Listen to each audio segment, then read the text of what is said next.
Hey guys, Katie Taylor here at scrappinkaty.ctmh.com, where I show you how to preserve your family's memories through the art of scrapbooking. In today's video, I am scrapbooking a fad that my children are going through, and it is these large, sweet pickles.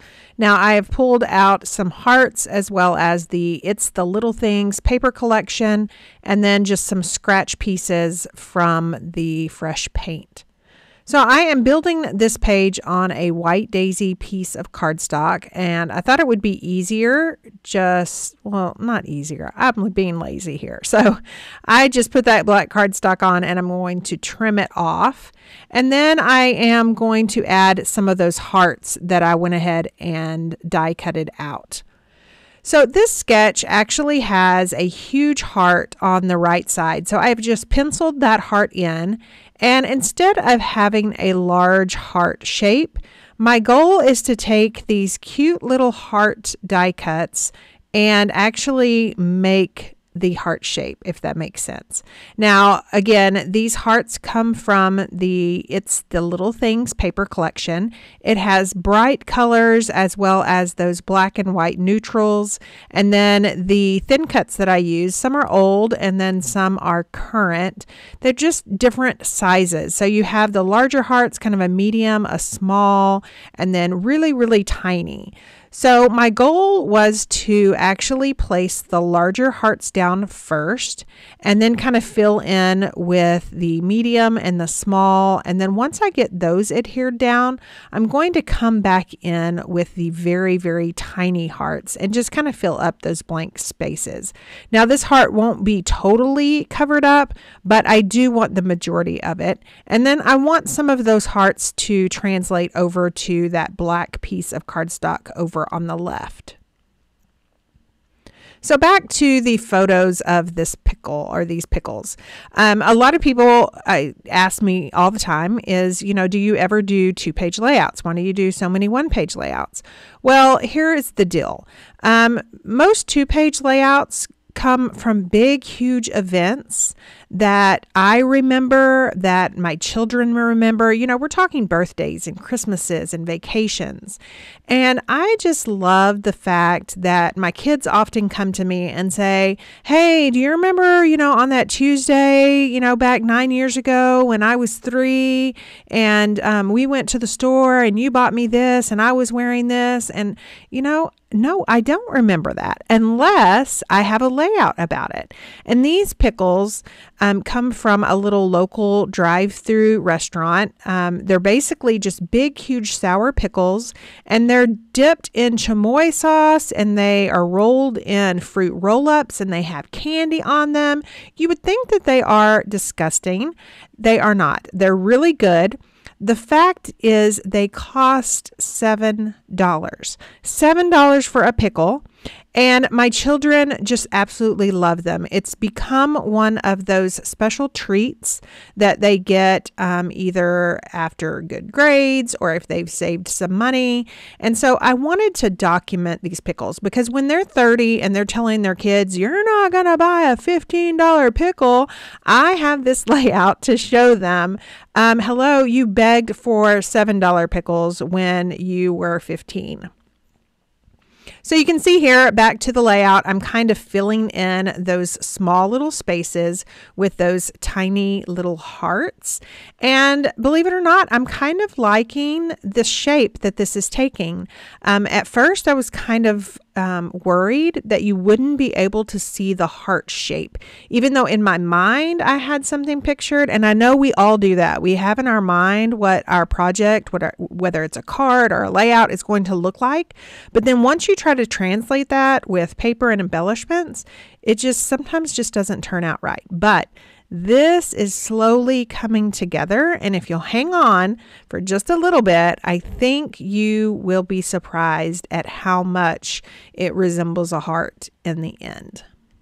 So now that I've gone through all of this work to get the hearts laid out, I am going to use my press and seal technique. So you just take press and seal and you press it down on your embellishments, or in this case, the hearts, and then turn it over, and then I can just apply adhesive to the back side of those hearts. You can either use tape or liquid. I'm using liquid in this instance just because there's so many little bitty tiny pieces. And then what I'm going to do after I adhere the adhesive, all I have to do is turn this back onto my project and press it down, and the adhesive will actually stick to my project. And the press and seal, I just gently peel away from those hearts, and then those hearts are in place. I did not have to glue them on one by one. Again, I went through all that trouble to get them where I wanted them. And aside from just a little bit here and there, they're in place.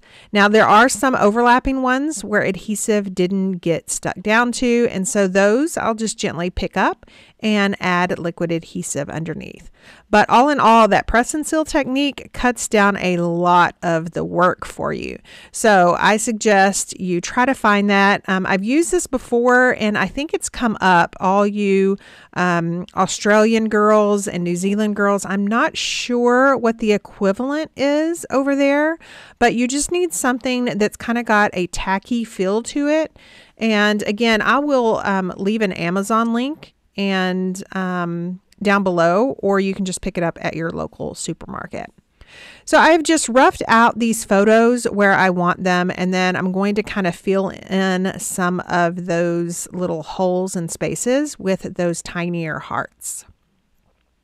Now I'm going to go ahead and adhere these photos down. And then, like I usually do here in just a second, I am going to decide to do some mixed media. I sure wish someone would tell me in the beginning that, hey, Katie, you're going to do some mixed media, so don't adhere those photos down. But I think because of the photos are kind of grouped right there in the center, it's going to be really easy to just cover those and then get that mixed media done. I'm going to pull out my T-square ruler to make sure that one photo is straight, and then turn it over, really press on the back to make sure that adhesive is down. Now that I have all the hearts glued down, I am going to take the cheddar gloss spray and just add some dots and then some splatter. Again, being careful to cover those photos so those don't get any of that on there. So I didn't just add spray just to add spray.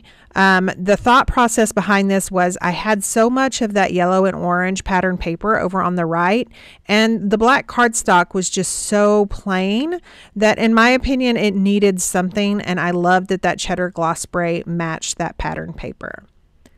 So the It's the Little Things kit comes with these black paperboard pieces, and I am going to be adding some of the sentiments as well as the little hearts here and there, just to kind of bring that black cardstock over to that right side. Now I have the black pattern hearts, but I want some of that dark black color, and I want to mimic that on the right side as in that cardstock that's on the left. So I'm just going to trim some of these down to go on that larger bottom heart. And then I'm just adding liquid adhesive to the back of those to get those adhered down. And I think we are pretty much done as far as the embellishments go. Now for my title, I wanted the title Big Dill, and then I'm going to spell dill as in dill pickle. Now temporarily I forget what I'm doing and I actually spell dill D-E-A-L, but I will quickly realize what I'm doing and correct that. I originally wanted my title over on that left side, thinking that that black cardstock would need something. That's why I pulled out the white acrylic letters. But then I quickly realized, you know, I think I want it over on the right side. Now I do have different color acrylics, and I was thinking briefly that I would bring out those, but in the end I am just going to go with just plain black acrylic letters, again spelling out the title Big Dill as in pickle, and then get those adhered down. Now the reason I chose black, not only will it pop off the page, but much like the reason why why I used that black paperboard for those little sentiments. It just kind of brings that black cardstock over onto the right. Now you're going to see me play with the title just a little bit because I still at this point I can't really figure out if I want it on the left or the right. And finally I just decide to go with the right. And again, I'm going to adhere these down. Now you can adhere these acrylic letters using glue dots or liquid adhesive. I find that my Barely Art liquid glue works really, really well and it dries really, really fast. Now let's take a look at some close-ups of this layout and all of the bright colors and textures. Remember that if you liked what you saw, please help my little channel out by liking, commenting, sharing, and subscribing. And then I will leave links down below to all the products that I used. If you'd like to shop any of those links, it helps me out. Now, I don't use these products because I make money off them. I use these products because I love them, and I know you will too. Thanks so much for stopping by and watching. You guys have a wonderful weekend.